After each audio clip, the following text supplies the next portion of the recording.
শুভবন্ধুরা, আসসালামু আলাইকুম। ভারতের পররাষ্ট্রমন্ত্রী মিস্টার জয়শঙ্কর সাহেব বলতেছেন যে আওয়ামী লীগকে সুযোগ দেওয়া হোক নির্বাচনে অংশগ্রহণ করার।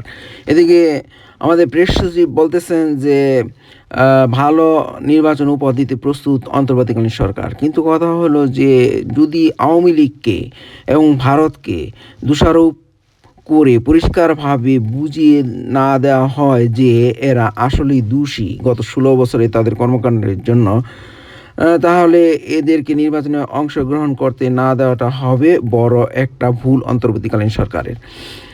আর তাদেরকে দোষারোপ করার বাস্তব প্রমাণ করতে হবে এভাবেই যে তাদেরকে জাতিসংঘের অধীন আন্তর্জাতিক আদালতে উপস্থাপন করতে হবে যে তারা বাংলাদেশের পিলখানা ট্র্যাজেডিতে জড়িত ছিল।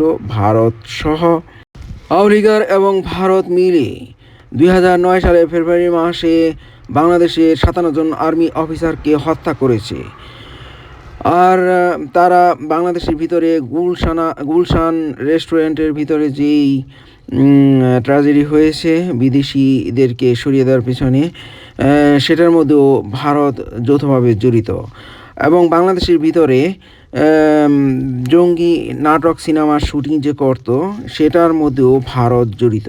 এই সমস্ত খাত উল্লেখ করে জাতিসংঘের অধীন আন্তর্জাতিক আদালতে তাদের ইন্টারন্যাশনাল ক্রিমিনাল কোর্টে তাদের বিচারের জন্য মামলা করে দোষী সাব্যস্ত করে দেখাতে হবে আওয়ামী লীগারদের।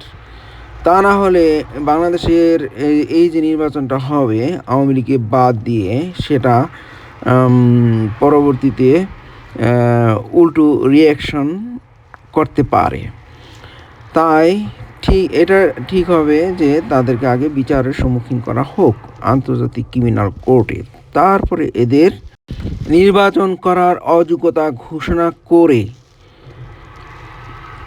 নির্বাচন দিতে হবে। সেটাই হবে অন্তর্বর্তীকালীন সরকারের জন্য ভালো। আর অন্তর্বর্তীকালীন সরকার যদি এটা না করে দেখায় বাংলাদেশের জনতাকে, তাহলে বুঝতে হবে যে অন্তর্বর্তীকালীন সরকারের মধ্যে ঘাপলা আছে। আল্লাহ।